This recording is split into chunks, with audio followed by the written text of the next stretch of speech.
दोस्तों स्वागत है आपका अपने YouTube channel Lakshya Camper learning platform पर where winning is a habit. Myself TC Saini, founder of Lakshya Camper Data Ramgarh Sikar. अब आज के इस लेक्चर में अपन जो पीरियोडिक टेबल है उसी से रिलेटेड एक इम्पोर्टेंट कॉन्सेप्ट होता है शिल्डिंग इफेक्ट। पहले इसके बारे में डिस्कस करेंगे और उसके बाद में देखेंगे एटॉमिक रेडियस, उसकी डेफिनेशन देखेंगे और उसके बाद में देखेंगे किस टाइप से वेरिएशन होता है एटॉमिक रेडिएशन में across the period and down the group. तो सबसे पहले अंडरस्टैंड करेंगे आज अपन शिल्डिंग इफेक्ट। अब देखो शिल्डिंग इफेक्ट वाला जो कॉन्सेप्ट है पहली बात तो कहाँ पर अप्लाई होता है, तो ऑलवेज आपको माइंड में रखना है shielding effect is always applicable in the system of multi electronic system.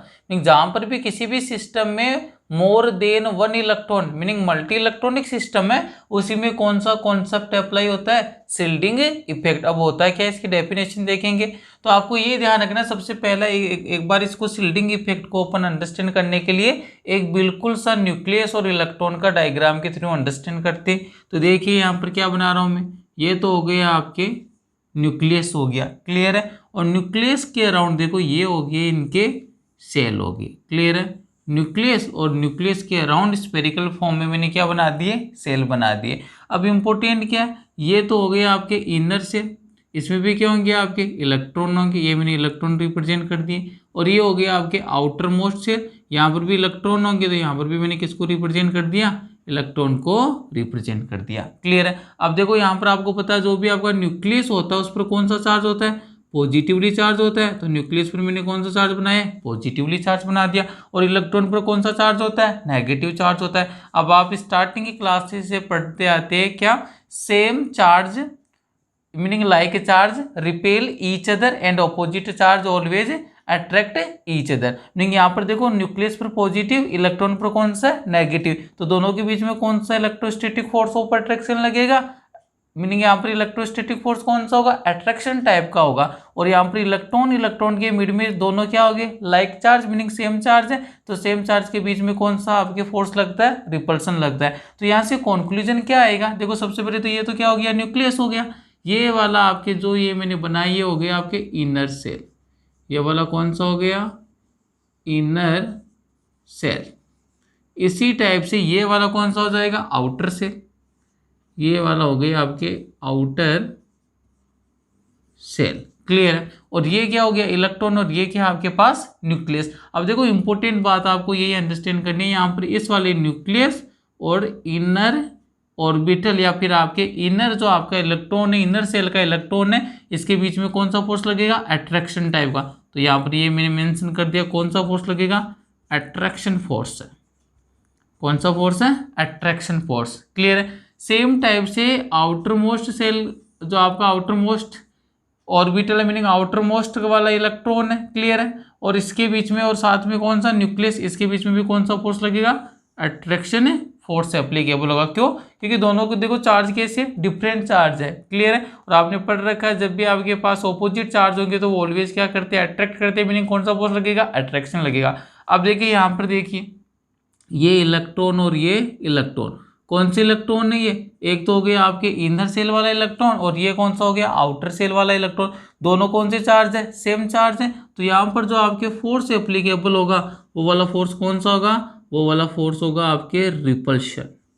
यहाँ पर कौन सा फोर्स एप्लीकेबल होगा, रिपल्शन, क्लियर है। तो यहाँ पर कुल मिलाकर आपको बात क्या समझना है, जब भी ऑपोजिट चार्ज होती है तो उनके बीच में क्या लगता है, अट्रैक्शन, चाहे से वो न्यूक्लियस हो चाहे से आपके इनर सेल वाला इलेक्ट्रॉन हो। अदरवाइज न्यूक्लियस और आउटर सेल वाले इलेक्ट्रॉन के बीच में ऑपोजिट चार्ज है तो ऑलवेज कौन सा फोर्स लगेगा, अट्रैक्शन फोर्स लगेगा। सेकंड थिंग क्या आगे, इनर सेल के जो इलेक्ट्रॉन है वो आउटर सेल के में जो प्रेजेंट इलेक्ट्रॉन है दोनों के बीच में सेम चार्ज है तो यहाँ पर कौन सा फोर्स लगेगा, रिपल्सन लगेगा। कुल मिलाकर कंक्लूजन क्या आएगा, कंक्लूजन ये आएगा कि ये जो आपका न्यूक्लियस है इस न्यूक्लियस का आउटर मोस्ट सेल के जो इलेक्ट्रॉन है मीनिंग आउटर मोस्ट जो आपका सेल का इलेक्ट्रॉन है इसके ऊपर जो इसका अट्रैक्शन फोर्स है ना उतना इफेक्टिवली वर्क नहीं करता है। ऐसा क्यों हो रहा है, due to the presence of inner shell electron. Meaning जो इनर सेल में जो इलेक्ट्रॉन प्रेजेंट है ये क्या कर रहा है, आउटर जो सेल है इसके इलेक्ट्रॉन को क्या कर रहा है, रिपेल कर रहा है। और इस न्यूक्लियस का जो अट्रैक्शन फोर्स है उसको आउटर मोस्ट सेल पर क्या कर रहा है, डिक्रीज कर रहा है। तो आपको यही कॉन्सेप्ट है, इसमें समझना है शिल्डिंग इफेक्ट क्या होता है। तो सबसे पहले तो यह कहाँ पर एप्लीकेबल होता है, आपके मल्टी इलेक्ट्रॉनिक सिस्टम पर। तो पहला स्टेटमेंट तो देखिए इसमें पहला स्टेटमेंट क्या बनेगा शिल्डिंग इफेक्ट में, in a multi electronic system, multi electronic system, in a multi electronic system the electrons are attract towards the nucleus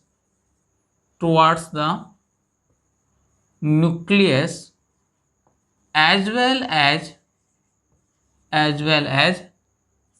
repelled by each other,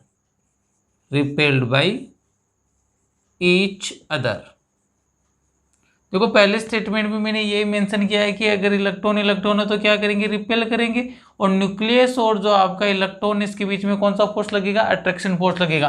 तो पहला स्टेटमेंट मैंने यही मेंशन किया, in a multi electronic system the electrons are attract towards the nucleus, meaning nucleus की towards तो क्या होगा, attraction होगा, and as well as repelled by each other, and जो इलेक्ट्रॉन है वो दोनों एक दूसरे से क्या होंगे, रिपेल होंगे। क्लियर है। अब देखो इसका रिजल्ट क्या आएगा, जो अपन को इस वाले कॉन्सेप्ट के बारे में जानना है शिल्डिंग इफेक्ट। तो जो आपका वैलेंस सेल का जो इलेक्ट्रॉन है ना, आउटर मोस्ट जो सेल होता है ना, अपन उसको कौन सा बोलते हैं, वैलेंस सेल। तो वैलेंस सेल की इलेक्ट्रॉन पर इस न्यूक्लियस का जो नेट जो आपका अट्रैक्टिव जो फोर्स है वो क्या हो जाता है, डिक्रीज हो जाता है, और इसी को क्या बोलते हो आप, शिल्डिंग इफेक्ट। और इसके लिए रेस्पॉन्सिबल कौन है, इनर सेल में जो भी आपके प्रेजेंट इलेक्ट्रॉन है वो इसके लिए क्या है, रेस्पॉन्सिबल है। तो सेकंड वाला स्टेटमेंट क्या बनेगा, तो देखिए सेकंड वाले स्टेटमेंट में क्या बनेगा, the decrease in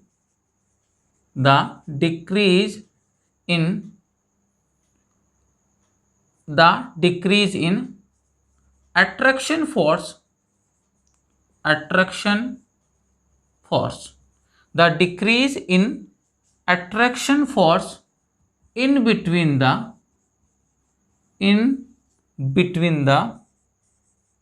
nucleus and valence shell electron. तो देखो सेकेंड वाला स्टेटमेंट क्या बन रहा था, decrease in attraction force in between the nucleus and valence shell electron due to presence of inner orbital, due to presence of inner shell electrons. It is called as shielding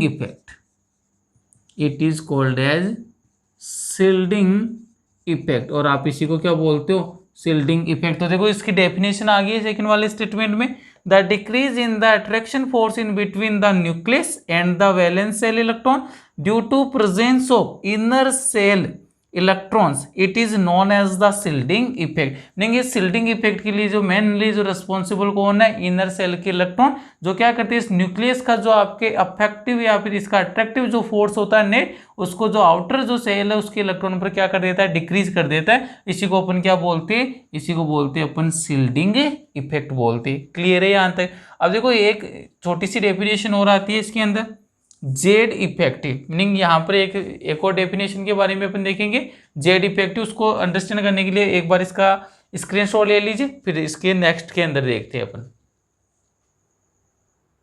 अब देखिए जो next point है अपना effective nuclear charge. अब इसकी definition क्या बनेगी, इसको कैसे डिफाइन करेंगे। देखो ये क्या होता है, जो भी आपके फोर्स ऑफ अट्रैक्शन है कौन फील करता है, आपके वैलेंस सेल इलेक्ट्रॉन फील करता है, उसी को अपन क्या बोलते हैं, इफेक्टिव न्यूक्लियर चार्ज। और इसको अपन रिप्रेजेंट करते हैं जेड स्टार से। तो सबसे पहला पॉइंट तो क्या बनेगा इफेक्टिव न्यूक्लियर चार्ज में, ये लीजिए पहला स्टेटमेंट बनेगा, it is denoted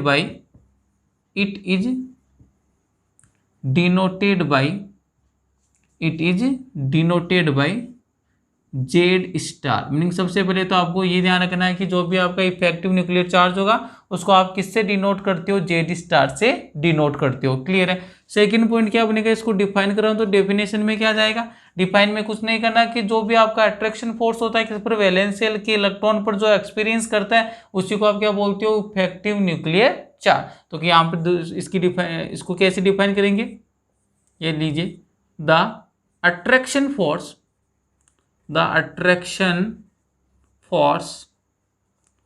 experienced by valence shell electron, clear है। तो इसकी डिफाइन कर दिया मैंने इसको, the attraction force experienced by valence shell electron is known as Z effective बोल सकते हो, अदरवाइज आप इसको क्या बोल सकते हो, effective nuclear charge. Z effective का मीनिंग क्या है, इफेक्टिव न्यूक्लियर चार्ज, जिसको आप किससे रिप्रेजेंट करते हो, जेड स्टार से। क्या फॉर्मूला रहेगा इसका, तो ये फॉर्मूला भी इंपॉर्टेंट है। Z star meaning effective nuclear charge क्या होता है, जेड माइनस सिग्मा, ये ध्यान रखना है, फॉर्मूला बड़ा ही इंपॉर्टेंट बनता है। जेड स्टार मीनिंग क्या हो गया, इफेक्टिव न्यूक्लियर चार्ज किसके इक्वल होता है, जेड माइनस सिग्मा। अब आपको ये पता होना चाहिए जहां पर जेड क्या है, तो यहां पर मेंशन कर देता हूं, where Z equal to atomic number. Z का मीनिंग किससे होगा मेरा, एटॉमिक नंबर से। जैसे आपके पास कार्बन आ गया तो एटॉमिक नंबर कितना मेंशन करेंगे, यहाँ पर 6 रख देंगे। ऑक्सीजन आ गया तो जेड की वैल्यू कितनी हो जाएगी, 8 हो जाएगी। मीनिंग जो भी उसका एटॉमिक नंबर है उसको जेड की जगह पुट करना है। सेकंड वाला क्या है, सिग्मा, तो यहाँ पर सिग्मा ध्यान रखना है क्या, आपके शिल्डिंग कांस्टेंट। ये क्या होता है आपके शिल्डिंग कांस्टेंट। सिग्मा है वो कांस्टेंट, और कांस्टेंट भी कौन सा है, ये इसको आप बोल सकते हो शिल्डिंग कांस्टेंट। और शिल्डिंग को ध्यान रखना, सेकंड वर्ड भी यूज कर सकता है, कौन सा, स्क्रीनिंग इफेक्ट। क्लियर है, तो ये ध्यान रखना, शिल्डिंग और स्क्रीनिंग एक दोनों का मीनिंग सेम है, तो इसको अपन क्या बोलेंगे, शिल्डिंग कांस्टेंट। और जेड स्टार क्या हो जाएगा, ये लीजिए, जेड स्टार आपका हो गया इफेक्टिव न्यूक्लियर चार्ज। ये लीजिए effective nuclear charge, effective nuclear charge, ये लीजिए। जे इसको आप किससे रिप्रेजेंट कर सकते हो, जेड इफेक्टिव से, अदरवाइज इसको शॉर्ट में बोलते हैं अपन इफेक्टिव न्यूक्लियर चार्ज हो गया। अब देखो एक बात आपको ध्यान रखना है कि जो स्क्रीनिंग का ऑर्डर है, मीनिंग जो शिल्डिंग का क्या क्या ऑर्डर होगा, ये भी इंपॉर्टेंट पॉइंट है। तो देखो नेक्स्ट वाला पॉइंट ध्यान रखना आपको, order of shielding, order of, अब आप इसको शिल्डिंग कांस्टेंट बोल सकते हो, स्क्रीनिंग कांस्टेंट बोल सकते हो, बात एक ही है। तो order of screening, order of screening. अब आपको ऑर्बिटल के रेस्पेक्ट में बोल रहा हूं मैं यहाँ पर कि जो भी स्क्रीनिंग इफेक्ट है या शिल्डिंग इफेक्ट है उसका क्या क्या ऑर्डर होगा, तो आपको ऑलवेज ध्यान रखना, ऑलवेज NS ऑर्बिटल है वो स्क्रीनिंग इफेक्ट मैक्सिमम शो करेगा, उसके बाद में NP ऑर्बिटल, उसके बाद में ND ऑर्बिटल, और सबसे लास्ट में होता है आपका NF ऑर्बिटल। तो ये वाला पॉइंट भी इंपॉर्टेंट बनता है कि जो शिल्डिंग इफेक्ट है या फिर आपका जो स्क्रीनिंग इफेक्ट है वो मैक्सिमम कौन सा ऑर्बिटल शो करेगा, NS वाला, उसके बाद में NP, then ND, then NF करेगा। क्लियर है। और यहाँ पर देखो ऑर्डर ऑफ स्क्रीनिंग, क्लियर है, तो सबसे मैक्सिमम S ऑर्बिटल शो करेगा और सबसे मिनिमम F ऑर्बिटल शो करेगा। इसका मीनिंग क्या है, जो ऑर्बिटल न्यूक्लियस के जितने ज्यादा पास में होगा ना उसका स्क्रीनिंग इफेक्ट या शिल्डिंग इफेक्ट उतना ही मैक्सिमम होगा। आपको पता है सबसे पहले न्यूक्लियस के पास में कौन आता है, S, फिर उसके बाद में P, फिर उसके बाद में D, और उसके बाद में कौन सा आता है, F आता है। क्लियर है, तो ये ध्यान रखना है। एक और यहाँ पर एक छोटा सा पॉइंट और मेंशन कर देता हूँ, वो वाला पॉइंट क्या बनेगा कि यहाँ पर जो शिल्डिंग इफेक्ट है वो किसके डायरेक्टली प्रोपोर्शनल होगा, तो ये भी ध्यान रखना आपको, shielding effect is directly proportional to inner shell electron. ये ध्यान रखना है कि इनर सेल में जितने ज्यादा नंबर में आपके इलेक्ट्रॉन होंगे उतना ही मैक्सिमम क्या होगा, आपका शिल्डिंग इफेक्ट होगा। क्लियर है, क्योंकि ये रिपेल कौन करेगा इलेक्ट्रॉन को, इनर सेल वाला करेगा। कौन से इलेक्ट्रॉन को रिपेल करेगा, आउटर मोस्ट सेल के इलेक्ट्रॉन या फिर वैलेंस सेल के इलेक्ट्रॉन को क्या करेगा, रिपेल करेगा। तो ये बात ध्यान रखनी है। इफेक्टिव न्यूक्लियर चार्ज क्या होता है, क्या इसकी डेफिनेशन है, कैसे इसको रिप्रेजेंट करते हैं, इसका जो फॉर्मूला क्या होता है, और फॉर्मूले में जेड और जो सिग्मा किसको रिप्रेजेंट करता है, ऑर्डर ऑफ स्क्रीनिंग क्या है, और साथ के अंदर शिल्डिंग इफेक्ट है वो कब मैक्सिमम होगा। क्लियर है, एक बार स्क्रीनशॉट ले लीजिए इसका। नेक्स्ट पॉइंट अब डिस्कस करेंगे एटॉमिक रेडियस। अब देखो एटॉमिक रेडियस को अंडरस्टैंड करने के लिए आपको क्या ध्यान रखना है, सबसे पहले वही बात, ये तो क्या होगा आपका न्यूक्लियस होगा जिस पर कौन सा चार्ज होगा, पॉजिटिवली चार्ज होता है। फिर उसके बाद में क्या होते हैं आपके सेल्स होते। क्लियर है, क्या होते हैं सेल्स होते, और सेल्स में क्या प्रेजेंट होते हैं आपके इलेक्ट्रॉन्स होते। ये लीजिए मैंने इलेक्ट्रॉन मेंशन कर दिए यहाँ पर, electron electron and electron. Clear है। अब देखो यहाँ पर क्या हो गया, ये तो न्यूक्लियस हो गया, ये इनर सेल हो गया, ये कौन सा हो गया आउटर मोस्ट ऑफ सेल हो गया। तो यहाँ पर आपको एटॉमिक रेडियस की जब भी बात आती है ना तो कौन सी डिस्टेंस हो जाएगी न्यूक्लियस, और न्यूक्लियस के साथ जो आपके आउटर मोस्ट सेल का जो इलेक्ट्रॉन है इनके बीच की जो डिस्टेंस होती है इसी को आप क्या बोलते हो एटॉमिक रेडियस बोलते हो। ये जो आपके रिप्रेजेंट करेगा इस वाली जो न्यूक्लियस और आउटर मोस्ट सेल के इलेक्ट्रॉन को, इसी को आप क्या बोलते हो एटॉमिक रेडियस। तो यहाँ पर मैं मेंशन कर देता हूँ, यही मेरे लिए क्या है एटॉमिक रेडियस, एटॉमिक रेडियस। तो सबसे पहले देखेंगे अपन यहाँ पर क्या फॉर्मूला आएगा। फॉर्मूले में करना कुछ नहीं है आपको, इसको डिफाइन करना, तो डायरेक्ट आपको ध्यान रखना है क्या कि जो भी आपका न्यूक्लियस और आउटर मोस्ट जो सेल का इलेक्ट्रॉन है मीनिंग वैलेंस सेल का इलेक्ट्रॉन है इसके बीच में जो आपके डिस्टेंस होती है इसी को आप क्या बोलते हैं एटॉमिक रेडियस बोलते हैं। तो आइए सबसे पहले इसको डिफाइन करते हैं। तो atomic radius, atomic radius is defined as the distance in between the distance in between the nucleus and in between the nucleus and outermost cell, outermost shell. Clear है। यहाँ पर क्या होगी इसको डिफाइन कर दिया हमने न्यूक्लियस और जो आपके आउटर मोस्ट सेल का जो इलेक्ट्रॉन है इसके बीच की जो डिस्टेंस है उसी को क्या बोलते हो आप एटॉमिक रेडियस। तो atomic radius is defined as the distance in between the nucleus and outermost shell is known as atomic radius. पहला पॉइंट क्लियर है। अब देखो एटॉमिक जो रेडियस का ये तो होगी इसको डिफाइन कर दिया अपन ने। सेकेंड वाली बात आती है कि जो एटॉमिक रेडियस है इसका अपन एक्यूरेटली जो मेजरमेंट है वो नहीं कर सकते, और इसके पीछे क्या क्या लॉजिक है उसको अंडरस्टैंड करते। तीन लॉजिक है। पहला तो वेव मैकेनिक्स के अकॉर्डिंग आएगा जो क्या बोलेगा कि कोई भी आपका एटम है उसकी कोई भी डिफाइंड वेल डिफाइंड बाउंड्री नहीं होती है।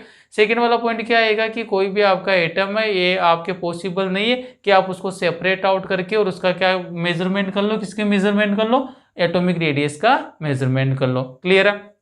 दो फैक्टर हो गए।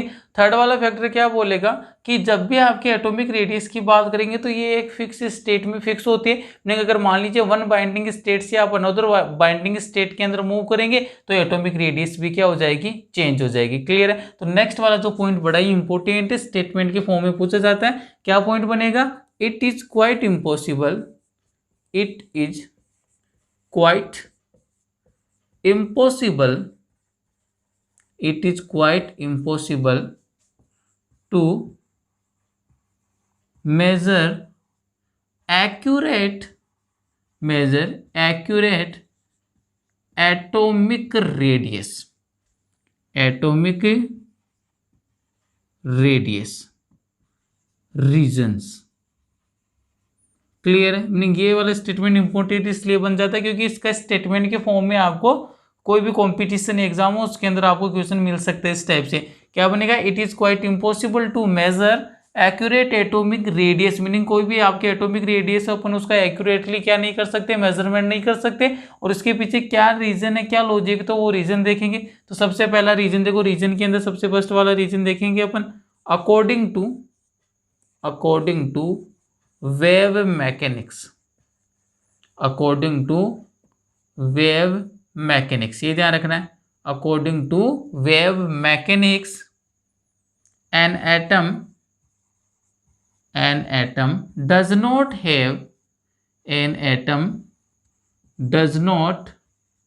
हैव वेल डिफाइंड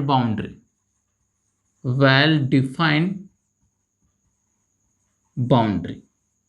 तो पहला जो आपका स्टेटमेंट है जो रीजन है वो क्लियर कर दिया है मैंने कि कोई, अब अगर अपन बात किसकी करें वेव मैकेनिक्स के अकॉर्डिंग देखें तो कोई भी एटम हो उसकी किसी भी टाइप की वेल डिफाइंड बाउंड्री नहीं है। जब वेल डिफाइंड बाउंड्री नहीं होगी तो अपन उसकी एक्यूरेट एटॉमिक रेडियस का मेजरमेंट नहीं कर सकते। सेकेंड वाला पॉइंट देखेंगे, सेकेंड वाला कौन सा रीजन है it is impossible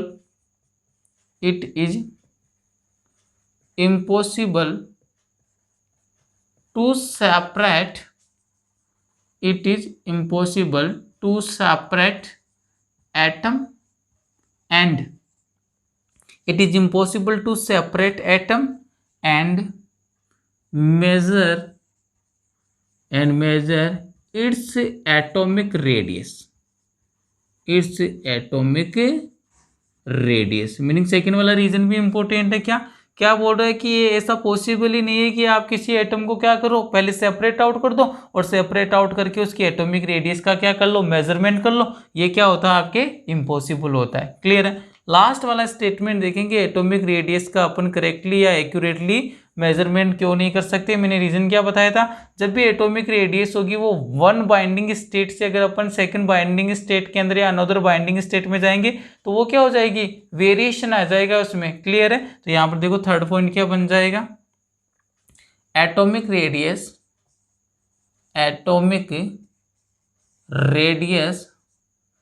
changed from one binding state to one binding state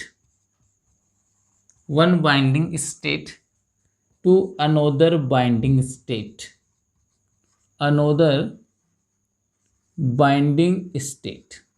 तो ये भी आपको ध्यान रखना है कि आप जब भी वन बाइंडिंग स्टेट से अनदर बाइंडिंग स्टेट की ओर मूव करेंगे तो जो भी आपकी एटॉमिक रेडियस वो क्या हो जाएगी, चेंज हो जाएगी। तो ये जो तीन लॉजिक है जिसके बेस पर अपन कोई भी एटम हो उसकी जो आपके एटॉमिक रेडियस है उसका एक्यूरेटली मेजरमेंट नहीं कर सकते। अब इसके बाद में अपन ये देखेंगे कि जो एटॉमिक रेडियस है उसके ऊपर आपके अक्रॉस द पीरियड क्या इफेक्ट पड़ता है और डाउन द ग्रुप क्या इफेक्ट पड़ता है। मीनिंग कब तो इंक्रीज होती है और कब क्या होती है, डिक्रीज होती है। एक बार इसका स्क्रीनशॉट ले लीजिए। नेक्स्ट पॉइंट अपन डिस्कस करेंगे अब एटॉमिक रेडियस वेरिएशन। मीनिंग किस टाइप से वेरिएशन होता है एटॉमिक रेडिएशन में, अक्रॉस द पीरियड क्या होता है और साथ में आपके डाउन द ग्रुप क्या होता है। तो सबसे पहले अपन बात करेंगे अक्रॉस द पीरियड। ध्यान से समझना, बड़ा ही इंपॉर्टेंट। ये देखिए सबसे पहले अपन बात करेंगे across the period.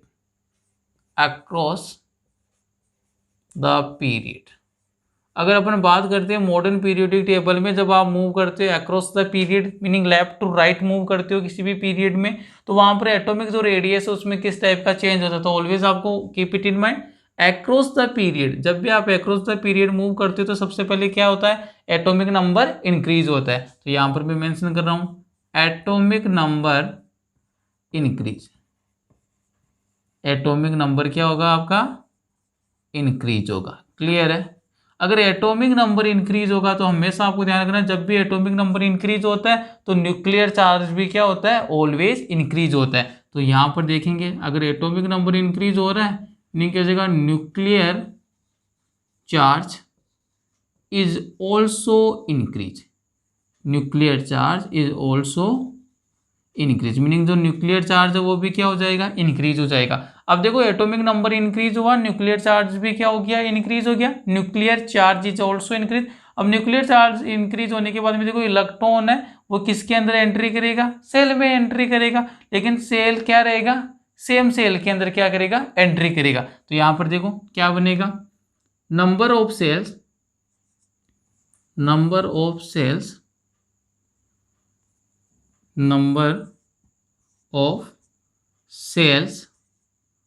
are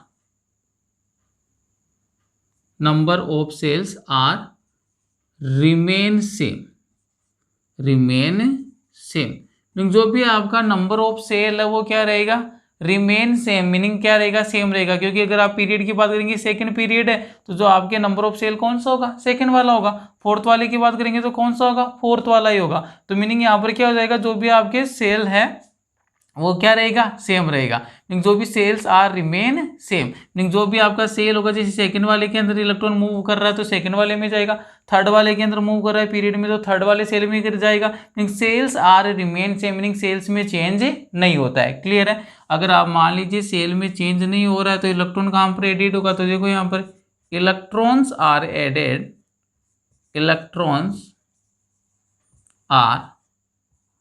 added, to same shell. Meaning क्या हो जाएगा, ऐसा हो रहा तो जो भी आपका इलेक्ट्रॉन आएगा वो कौन से सेल में जाएगा, सेम सेल में जाकर इलेक्ट्रॉन क्या हो जाएगा, ऐड हो जाएगा। जैसे सेम सेल में जाकर इलेक्ट्रॉन ऐड होता है तो उस वाली कंडीशन में देखो क्या बनेगा, स्क्रीनिंग इफेक्ट, स्क्रीनिंग इफेक्ट या स्क्रीनिंग कांस्टेंट कुछ भी बोल सकते हो। स्क्रीनिंग कांस्टेंट जिसको आपने किससे रिप्रेजेंट किया था, सिग्मा से रिप्रेजेंट किया था। क्लियर है, तो स्क्रीनिंग कांस्टेंट क्या हो जाएगा, इंक्रीज हो जाएगा। Screening constant increase, screening constant increase and hence atomic radius decrease. ये वाला पॉइंट आपको ध्यान रखना है, एटॉमिक रेडियस डिक्रीज। तो ये वाला आपको वेरिएशन किस में बता रहा है, atomic radiation variation in a period. नहीं, पीरियड में क्या होता है, जब भी आप लेफ्ट टू राइट मूव करोगे, अक्रॉस द पीरियड जाओगे, एटॉमिक नंबर इंक्रीज होगा। जब भी एटॉमिक नंबर इंक्रीज होगा तो न्यूक्लियर चार्ज भी क्या होता है, इंक्रीज होता है। न्यूक्लियर चार्ज इंक्रीज हो रहा है, आपको अच्छे से पता है कि एक पीरियड के अंदर जो आपके प्रिंसिपल क्वांटम नंबर है, मीनिंग जो नंबर ऑफ सेल क्या रहता है, सेम रहता है। तो सेल्स आर रिमेन सेम रहेगा। अगर सेल क्या है, रिमेनिंग रह रहा है, सेम है, मीनिंग सेल क्या है, सेम है, तो जो भी आपके इनकमिंग इलेक्ट्रॉन हो वो किस में ऐड होते जाएंगे, सेम सेल में। अब सेम सेल में इलेक्ट्रॉन ऐड होते जा रहे हैं, मीनिंग इसका स्क्रीनिंग जो कांस्टेंट है उसकी वैल्यू तो क्या हो जाएगी, इंक्रीज हो जाएगी। और जब जब आपकी स्क्रीनिंग कांस्टेंट की वैल्यू इंक्रीज होगी तो एटॉमिक रेडियस क्या हो जाएगी, उसकी डिक्रीज हो जाएगी। क्लियर है, तो मीनिंग इसका कंक्लूजन क्या निकलता है, across the period atomic radius क्या होती है, आपके डिक्रीज होती है। एक बार स्क्रीनशॉट लीजिए इसका, उसके बाद में ग्रुप की डिस्कस करते हैं। अब ग्रुप में देखिए किस टाइप से वेरिएशन होगा, atomic radiation variation in A group. अब आपको हमेशा ये ध्यान रखना है कि ग्रुप में तो क्या कहां पर मूव करते हो, अप टू डाउन मूव करते हो, और पीरियड में कहां चलते हो, across the period, meaning left to right move करते हो। तो अब अपन बात करेंगे कहां पर, एटॉमिक रेडियस से डील करेंगे down the group, down the group. जब भी आप ग्रुप में अप टू डाउन मूव करते हो तो उस वाली कंडीशन में क्या होता है, तो आपको ध्यान रखना है, जब भी आप ग्रुप में अप टू डाउन मूव करते हो तो उस वाली कंडीशन के अंदर क्या होता है, जो भी आपका जो सेल होता है वो क्या होता है, ऐड होता जाता है। क्लियर है, तो आपको ये ध्यान रखना है कि जब भी आप ग्रुप के अंदर अप टू डाउन मूव करते हो मॉडर्न पीरियोडिक टेबल में, तो वहां पर इलेक्ट्रॉन है वो क्या होते हैं, ऐड होते जाते हैं, कहां पर, न्यू सेल में। तो पहला पॉइंट क्या बन जाएगा, electrons added to new shell. पहली बात तो ये ध्यान रखना है कि जो भी आपका न्यू सेल होगा उसमें इलेक्ट्रॉन क्या होते जाएंगे, ऐड होते जाएंगे। जब भी इलेक्ट्रॉन आपके न्यू सेल में ऐड होते जा रहे हैं, मीनिंग यहाँ पर नंबर ऑफ सेल क्या हो रहा है, इंक्रीज हो रहा है। तो नेक्स्ट वाला पॉइंट ये बन जाएगा, number of shell increases, number of shell increases, meaning जो भी आपका सेल है उसका नंबर क्या होगा, इंक्रीज होगा। और जब भी सेल का नंबर इंक्रीज हो जाता है ना, उस वाली कंडीशन में एटॉमिक रेडियस भी क्या हो जाती है, इंक्रीज। तो इसका कंक्लूजन क्या आ जाएगा, atomic radius will be increase, atomic radius will be increase. तो ये ध्यान रखना आपको, डाउन द ग्रुप के अंदर ये ध्यान रखना कि जो इलेक्ट्रॉन है वो कहां पर ऐड होता है, न्यू सेल में। और जब भी न्यू सेल के अंदर इलेक्ट्रॉन ऐड हो रहा है, मीनिंग नंबर ऑफ सेल क्या होगा, इंक्रीज होगा। नंबर ऑफ सेल इंक्रीज हो रहा है तो उस वाली कंडीशन में एटॉमिक रेडियस भी क्या होगी, इंक्रीज होगी। अब इसको अपन एक एग्जाम्पल की हेल्प से अंडरस्टैंड करते। तो एग्जाम्पल देखो, जैसे आपको बोल दिया लिथियम हो गया, सोडियम हो गया एंड पोटेशियम, और इनका आपको कंपैरिजन करवा लिया एटॉमिक रेडियस का, एटॉमिक रेडियस तीनों एलिमेंट आपको प्रोवाइड करवा दिया और आपको बोल दिया कि लिथियम, सोडियम और पोटेशियम इनकी जो एटॉमिक रेडियस है उनका क्या कीजिए, कंपैरिजन कीजिए। तो आपको पता होना चाहिए सबसे पहली बात तो देखो इनका अरेंजमेंट कैसा होता है। पीरियोडिक टेबल के जो प्रीवियस लेक्चर है उसमें मैंने आपको कंप्लीट बता रखा है, S block, P block, D block क्या इनकी पोजीशन होती है, कौन से ग्रुप से बिलोंग करते हैं, कौन से पीरियड तक बिलोंग करते हैं। क्लियर है, तो आपको ये पता होना चाहिए इनका अगर पीरियोडिक टेबल के अंदर में देखो अरेंजमेंट क्या होगा, लिथियम, इसके बाद में सोडियम और उसके बाद में क्या आता है, पोटेशियम आता है। अगर बात करूं मैं इसकी इलेक्ट्रॉनिक कॉन्फ़िगरेशन की तो ध्यान से देखना, इलेक्ट्रॉनिक कॉन्फ़िगरेशन की बात करता हूं तो देखो लिथियम का कितना होता है, एटॉमिक नंबर 3, मीनिंग क्या हो जाएगा 1s2 2s1 हो गया। फिर बात करेंगे सोडियम का एटॉमिक नंबर कितना, इसका 3 हो गया, सोडियम का 11 होता है और पोटेशियम का कितना होता है 19 होता है। क्लियर है इतना, तो सोडियम का देखो क्या हो जाएगा 1s2 2s2 2p6 3s1 count कर लो, 11 हो गया, 2 2 4 6 10 और 1 कितना हो गया, 11 हो गया। पोटेशियम का एटॉमिक नंबर कितना है, 19, तो इसका इलेक्ट्रॉनिक कन्फिग्रेशन क्या हो जाएगा, इसका इलेक्ट्रॉनिक कन्फिग्रेशन होगा 1s2 2s2 2p6 3s2 3p, count करो देखिए, 2 2 4 6 10 12 है, 6 18, तो यहाँ पर क्या आ जाएगा फिर आपके 4s1 आ जाएगा। ये हो गया 19। अब देखो इंपॉर्टेंट जो आपके क्वेश्चन से किस टाइप से डील करना है, तो देखो आपको क्या पूछा है, एटॉमिक रेडियस, और अपन को बात किस में कर रहा है, ग्रुप में, क्योंकि देखो यहाँ पर लिथियम सोडियम पोटेशियम ये क्या हो गया आपका, कहाँ पर मूव करवा रहा है, डाउन साइड द ग्रुप, कहाँ पर मूव करवा रहा है, डाउन साइड द ग्रुप। अब आपको अच्छे से पता है जब भी डाउन साइड द ग्रुप आप चलते हो, electron added to new shell, meaning देखो इसका, लास्ट इलेक्ट्रॉन कहाँ पर एड हुआ था, 2s1 में, यहाँ पर सोडियम की बात करूँ तो कहाँ पर आएगा 3s1 में, और पोटेशियम की बात करूँ तो कहाँ पर एंटर कर रहा है 4s1 में। क्या बोल रहा है, electron added to new shell, देखो डाउन द ग्रुप गया, यहाँ पर कौन से सेल में आया, सेकंड वाले में, कौन से में आया, थर्ड में, और कौन से में आया, फोर्थ में, नहीं यहाँ पर आपको क्या हो रहा है, इलेक्ट्रॉन एड हो रहा है कहाँ पर, न्यू सेल में। फिर देखो क्या बोल रहा है, नंबर ऑफ सेल्स इंक्रीज, बिल्कुल सही बात है, यहाँ पर देखो नंबर ऑफ सेल कितना है 2, यहाँ पर कितना हो गया 3, और यहाँ पर कितना हो गया 4, तो ये भी सही है, नंबर ऑफ सेल भी क्या हो रहा है, इंक्रीज हो रहा है, और जब भी नंबर ऑफ सेल इंक्रीज हो जाएगा तो एटॉमिक रेडियस भी क्या हो जाएगी, इंक्रीज हो जाएगी। तो इस वाली कंडीशन में जो इनकी एटॉमिक रेडियस का क्या ऑर्डर आ जाएगा, तो आंसर ये होगा आपके पास, एटॉमिक रेडियस का जो ऑर्डर है वो क्या होगा, सबसे मैक्सिमम कौन है, पोटेशियम, तो यहाँ पर सबसे मैक्सिमम आपकी रेडियस होगी पोटेशियम की, फिर इसके बाद में आएगा सोडियम, और सबसे लिस्ट होगी आपके लिथियम की। क्लियर है, किसके बेस पर बोल दिया आपने, बस ये पता लगा लिया कि डाउन साइड द ग्रुप चल रहा है, अदरवाइज अक्रॉस द पीरियड चल रहा है। एक बार इसका स्क्रीनशॉट लीजिए, फिर एक एग्जाम्पल किसका करते, पीरियड से बिलोंग करता है उसका भी एक एग्जाम्पल मेंशन कर लेते।